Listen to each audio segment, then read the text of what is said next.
Time again for another installment of The Basics, and on today's show, I need to go back into the X-Files CCG.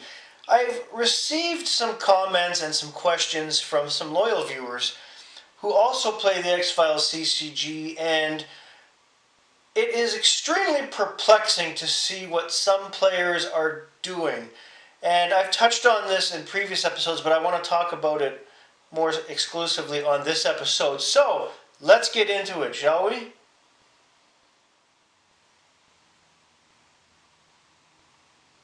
Now, you've heard me say before on previous episodes that deal with the X-Files CCG that the normal count for event cards in a deck will be somewhere between 28 and 34, give or take a couple cards. This is done because in the X-Files CCG you can play 3 cards per turn, and the event cards move the game forward and they represent actions and things you can do to gain the upper hand while playing. The problem right now, well, not so much right now, but the problem has existed and it's kind of been brought to the forefront and to my attention by some viewers, is that a lot of players are putting more event cards in their decks by sacrificing other card types that are necessary for gameplay. For example, someone has gone beyond the 34 cards in relation to events, and they're putting somewhere like near 50 event cards, and they're sacrificing almost all witness cards or getting rid of them completely, half their bluff cards and half their adversary cards, if not more of each of those card types. You really shouldn't do that in this game. As important as event cards are, and the fact that they are the card type that you will need the most in the game, witnesses, bluffs, and adversaries are critical to gameplay, and I honestly don't see why people are doing this. How many times in the past, when I had my previous set and I used to actually play, did I actually gain the upper hand in the game by playing a bluff card or an adversary card at the right time?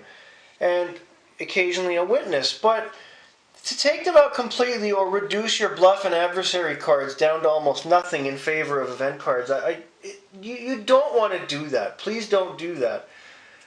The fact that you get 3 cards to play per turn means that you should keep the number of event cards within that 28 to 34 and experiment with the other card types to see what they will do for you. This is why you play with friends first and foremost. You can experiment with these types of cards without screwing yourself heavily or playing in a high-stakes game. I like event cards in this game as much as anybody. I have some really good event cards for the X-Files CCG. I will not suddenly add 14 or 16 more at the expense of these cards. This just doesn't make sense. Come on.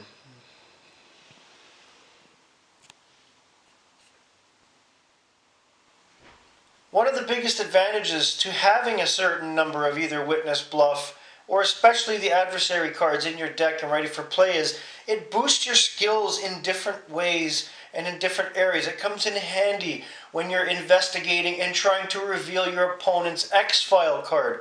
To cut them out,